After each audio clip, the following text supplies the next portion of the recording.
အေးချမ်းစွာဘဝမှာနေခြင်းနဲ့ဆိုရင်တော့ကိုယ့်ကိုပူလောင်စေတဲ့အရာကိုယ့်ကိုလောင်လိုက်စေတဲ့အရာတွေကိုလွတ်ချနိုင်တဲ့တတ္တိရှိမှရမယ်။ဘဝမှာအေးချမ်းခြင်းနဲ့ဆိုရင်ရှင်တွေကိုပူလောင်စေမဲ့အရာတွေလွတ်ချတတ်လာရင်အေးချမ်းလာပါလိမ့်မယ်။အပူပေးတဲ့သူတွေအပူပေးတဲ့အရာတွေမရှိတဲ့ရုံမှာပဲဘဝကိုရှင်းတတ်ပါ။စိတ်ညစ်စရာတွေမတွေးတော့တဲ့အခါညအိတ်ချိန်တွေကပိုပြီးတန်ဖိုးရှိလာမယ်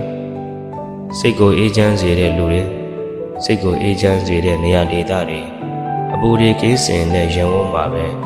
ကိုယ့်ရဲ့ဘဝကိုတည်ဆောက်ပါတက်တန်းတိုတဲ့လူဘဝမှာအေးချမ်းအောင်မနေထိုင်တဲ့ရင်ဘဝကဘယ်တိတ်ပဲရှိတော့မလဲဒီနေ့ကစပြီးလွတ်ချတဲ့နာတွေကိုလွတ်ချပါ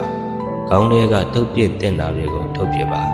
ဒါဆိုရင်ကိုလိုချင်တဲ့အေးချမ်းခြင်းငြိမ်းချမ်းခြင်းတွေအကြည်တက်လေးတွေက